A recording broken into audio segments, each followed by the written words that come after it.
오늘 이 새벽에 하나님께서 우리에게 주시는 하나님 말씀은 시편 119편 89절에서 96절까지 말씀입니다. 저와 여러분이 한 절씩 나누어서 교독합니다.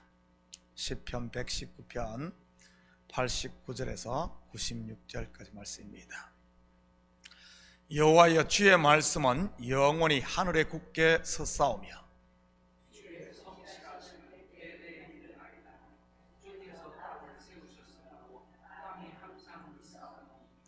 천지가 주의 규례들대로 오늘까지 있음은 만물이 주의 종이 된 까닭입니다. 주의 법이 나의 즐거움이 되지 아니하였더라면 내가 내 고난 중에 멸망하였습니다.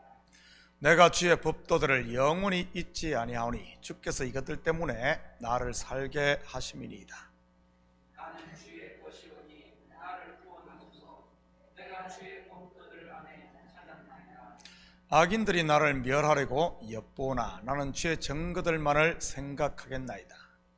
내가 보니 모든 완전한 것이 다 끝이 있어 주의 계명들은 심히 넓으니라. 아멘. 좋은 아침입니다. 본시는 히브리 알파벳 12번째 철자인 라멕으로 전 구절이 시작을 하는 제12연입니다. 하나님의 말씀의 영원 불변함이 그 주제이지요. 같이 살펴보면서 이 말씀이 우리의 구원과 어떤 관계가 있는지 공부해 보도록 하겠습니다. 89절 90절입니다. 여호와여, 주의 말씀은 영원히 하늘에 굳게 섰사오며 주의 성실하심은 대대에 이르나이다. 주께서 땅을 세우셨으므로 땅이 항상 있사오니. 주의 말씀으로 번역된 히브리어 데바르카는 원래 하나님의 모든 목적과 뜻을 가리키는 용어였습니다. 물론 후대에는 기록된 말씀까지도 이 단어를 사용하고 있고요. 그렇다면 주의 말씀이 하늘에 영원히 굳게 섰다는 말이 무슨 뜻이겠습니까? 바로 주기도문에도 나오듯이 하나님의 뜻이 하늘에서 이루어졌다는 말입니다. 그렇게 굳게 선 하나님의 뜻이 땅에서 이루어지는 것이고요. 바로 주의 성실함으로 인해 말이지요. 이것을 구속 역사로 말하면 하나님의 의가 아담, 즉 붉은 흙이요 먼지인 우리에게 덧입혀졌다는 말입니다. 하나님의 은혜로 말이지요. 이처럼 하늘에 굳게 선 하나님의 언약의 불변성으로 인해 아직 우리가 이 땅에 있지만 우리의 구원이 완전한 것입니다. 여러분은 무엇을 믿고 은행에 여러분의 돈을 맡깁니까? 은행에 돈이 많았습니까? 은행에 근무하는 어떤 사람의 신용 때문인가요? 그렇지 않으면 은행에 있는 든든한 그 금고 때문에 믿고 맡기는 것입니까? 분명 아닐 것입니다. 바로 FDIC, Federal Deposit Insurance Corporation, 즉 미 연방 예금 보험 공사가, 이 정부가 은행에 저축한 돈을 보장하기 때문일 것입니다. 물론 거기에도 한도는 있지만 말이지. 그렇다면 우리의 구원은 누가 보장을 합니까? 다름 아닌 하늘에 굳게 세워진 하나님의 말씀, 곧 언약이 보장을 하는 것입니다. 우리가 믿는 것도 다름 아닌 하나님의 이 언약의 약속, 이 말씀을 믿는 것이고요. 저는 우리 식구들이 자기의 신념이나 의가 아닌 하늘에 굳게 선 하나님의 말씀을 붙들 수 있기를 축복합니다. 그러면 안절부절하며 불안에 떨지 않고 은혜와 평강의 하나님 나라를 매일 누릴 수 있을 테니 말이지요. 92절입니다. 주의 법이 나의 즐거움이 되지 아니하였더라면 내가 내 고난 중에 멸망하였으리다. 본시의 전하는 무엇으로 자기에게 닥친 고난을 극복했다는 말입니까? 바로 하나님의 말씀인 겁니다. 말씀 속에서 안식을 찾고, 말씀 속에서 즐거움을 찾고, 말씀 속에서 위로를 받고, 말씀 속에서 힘과 구원을 얻었다는 말이지. 저도 목회를 한 20년 넘게 하다 보니 웬만한 시험에 이제는 면역이 좀 생긴 것 같습니다. 작은 시험이야 1년에도 몇 번을 왔다가 스쳐 지나갑니다. 그런데 좀 큰 시험은 보통 몇 년 단위로 찾아오는 경우가 있지요. 이런 큰 시험 때는 연약한 성도들이 교회를 떠나기도 합니다. 안타까운 일이지요. 그런데 시험이 지나가고 나면 성도들의 신앙이 머리 하나만큼 자라있는 것을 발견하곤 합니다. 마치 아이들이 한 번씩 심하게 아프고 나면 쑥 자라있듯이 말이지. 이처럼 시험을 통해 성장을 하는 성도들의 특징이 바로 이 말씀 중심에 서 있는 성도들임을 보게 됩니다. 왜냐하면 시험의 때에는 사람이 아닌 오직 말씀만 의지하기 때문에 말이지. 저는 우리 식구들이 고난이나 시험이 있을 때마다 사람 말에 휩쓸려 상처받아 힘들어하지 마시고, 그럴 때일수록 말씀을 읽고 엎조리고 그리고 묵상함으로 오히려 구원의 즐거움을 누릴 수 있기를 축복합니다. 오늘 본시의 저자처럼 말이지요. 93절입니다. 내가 주의 법도들을 영원히 잊지 아니하오니 주께서 이것들 때문에 나를 살게 하심이니이다. 우리는 저자의 이 고백을 통해 그가 얼마나 말씀을 붙들고 씨름하고 있었는지를 볼 수 있습니다. 하나님의 말씀을 잊지 않기 위해서 말이지요. 다르게 표현하면 선으로 악을 이기기 위해 말입니다. 야곱이 야복강가에서 천사와 씨름했던 것이 바로 이런 씨름 아니겠습니까? 예수님의 겟세마네 기도도 마찬가지고요. 야곱이 형 에서가 400명을 거느리고 자기를 치러 온다는 소식을 듣고 전쟁 준비를 했다면 어떻게 되었겠습니까? 양들과 소를 팔아 용병들을 모집하고 무기를 사고 그리고 작전을 짜서 싸웠다면 말이지. 비록 그가 형을 이겼다고 한들 그것이 어떻게 승리가 되겠습니까? 집안 싸움으로 너 죽고 나 죽는 둘 다 망하는 것이지. 여러분의 싸움은 어떻습니까? 악으로 악을 이기고자 하는 형제와 원수를 맺고 서로 미워하는 싸움, 곧 육의 싸움입니까? 아니면 말씀 앞에 자기를 처복종시키는 선으로 악을 이기는 믿음의 선한 싸움입니까? 선한 믿음의 싸움은 나를 변화시켜 하나님 앞에 세우지만, 육의 싸움은 상처만 남고 하나님으로부터 멀어지는 것입니다. 우리는 믿음의 선한 싸움을 위한 이 십자가 군병으로 부름받았음을 잊지 마시기 바랍니다. 이런 선한 싸움을 싸울 때 어떤 일이 일어납니까? 바로 이것이 나를 성장케 하고, 이것이 나를 하나님께로 이끌며, 이것이 내 속에 있는 불순물들을 제하고 정결한 신부로 세우는 겁니다. 야곱이 형 에서가 아닌 천사와 씨름함으로 옛사람 야곱은 죽고 새사람 이스라엘로 다시 태어나는 것 말이지요. 야곱의 환도뼈가 위골된 그것이 오히려 그를 살게 했던 것입니다. 저는 우리 식구들이 죽음을 선택하는 어리석음이 아닌 생명을 선택하는 지혜로운 성도들이 되시기를 축복합니다. 94절입니다. 나는 주의 것이오니 나를 구원하소서. 내가 주의 법도들만을 찾았나이다. 나는 주의 것이오니. 성도에게 있어 이것보다 더 멋진 신앙 고백이 어디 있겠습니까? 이것은 자기의 권리를 포기하는 것으로서 전적으로 주님의 종이 된다는 의미입니다. 신약의 사도들이 다 이 고백을 했던 것이고요. 그런데 우리는 어떻습니까? 내가 주님의 것이 되려고 하는 것이 아니라 주를 내 것으로 만들려고 하지는 않습니까?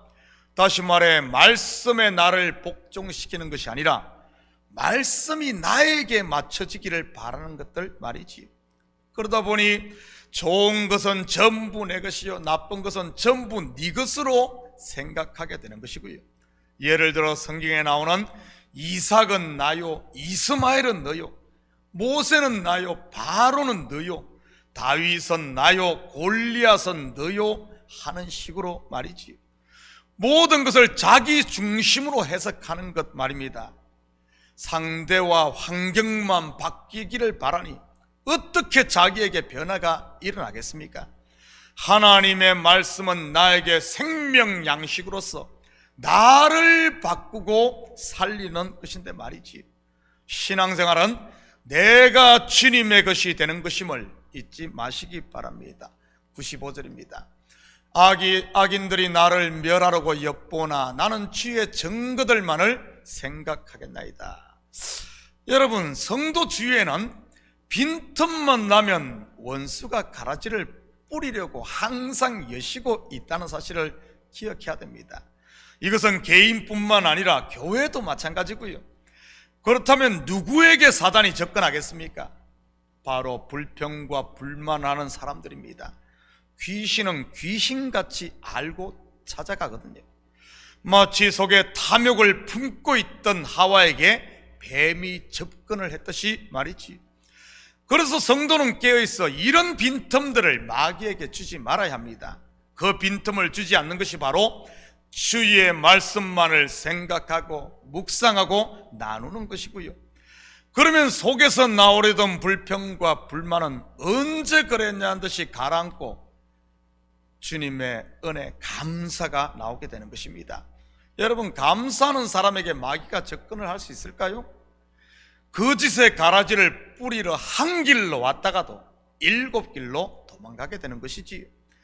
여러분, 강신구굿을 하고 점을 치고 돼지머리를 놓고 제사를 드려야만 귀신이 몰려오는 것이 아닙니다. 불평과 불만을 입으로 내고 속에 탐욕을 품고 시기와 질투에 마음이 빼앗길 때 마귀가 친구하자고 찾아오는 것입니다. 마음에 불평이 있습니까? 미움이 속에서 끓어오릅니까? 그것들 되새기지 마시고 대신 말씀을 엎조리며 묵상할 수 있기를 축복합니다. 그게 바로 성도의 사는 길이니까요. 96절입니다. 내가 보니 모든 완전한 것이 다 끝이 있어도 주의 계명들은 심히 넓으니이다. 무슨 말입니까? 인생이 이 땅에서 생각하는 완전하다는 것들은 다 유한하다는 말입니다. 다시 말해 다 변한다는 말이지요. 어제의 적이 오늘의 동지가 되고 오늘의 동지가 내일의 적이 되기도 하는 게 이 땅 아닙니까? 그래서 이 땅에서 정의라고 주장했던 법들도 시대나 환경, 문화가 바뀌면서 달라지지 않던가요? 그래서 입법기관인 국회가 있는 것이고요. 사람에게서 난 의 또한 마찬가지인 것입니다. 나에게는 의일지 몰라도 다른 사람에게는 악이 될 수 있는 것입니다. 나는 교회를 세운다고 하는 일이 때로는 교회를 흐는 일이 될 수도 있는 것이지요. 그런 경우도 있지 않습니까? 우리 교회의 부흥이 이웃 교회를 문 닫게 하는 경우 말이지. 이 땅에서 말하는 완전은 전부 상대적이요 변한다는 말입니다. 주의 계명들은 심히 넓으니이다. 무슨 말입니까? 유한하며 가변적인 인생이 하나님의 계명을 다 이해할 수 없다는 말이지. 사도 바울이 고린도전서 13장에서 말씀하신 그 날에 얼굴과 얼굴을 마주보기 전에는 거울로 얼굴을 보듯 희미할 뿐이라는 말입니다. 이 희미한 것 가지고 다 아는 척하는 것 얼마나 어리석습니까? 요즘 거울이야 그래도 클리하게 보이지만 당시 거울은 지금 우리가 쓰는 유리가 아닌 청동으로 만들어진 그런 것들이 있습니다. 그러니 희미하게 보였던 것이지요. 내가 아는 것이 전부인 양, 내가 아는 것이 다 옳은 양, 내가 정의인 양, 내가 의인 양, 내가 진리인 양, 그러지 말라는 말입니다. 하나님께 맡기고 기다리고 기도해야 된다는 것이지요. 지나고 나면, 다시 말해 내가 신앙이 성장하고 나면 부끄러운 일일 수 있으니 말이지. 사랑하는 성도 여러분, 오늘 하루도 시시때때로 변하고 잠시 있다 없어질 땅의 것에 기준을 두지 마시고 영원히 변치 않는 하나님의 말씀의 기준과 소망을 두므로 땅에서 도토리 키재기만 하는 어리석음 이제는 그만하시고 땅에서 하늘로, 걱정과 근심 불안에서 평강으로, 불평과 불만에서 감사로, 그리고 세상 멍해가 아닌 하나님이 주신 믿음의 날개를 이제는 달고 우리에게 주신 구원의 복을 누리고 이제 또 전하고 사는 이런 복된 오늘도 정말 값진 하루 되시기를 예수님의 이름으로 축복합니다. 같이 기도하십시다. 사랑의 아버지 하나님, 참으로 감사를 드립니다. 우리에게 아버지 하나님 구원의 복을 주셨음에도 불구하고 그 구원의 감격과 기쁨을 혹시 잊어버리고 있지는 않습니까? 땅에 파묻어 두고 있지는 않습니까?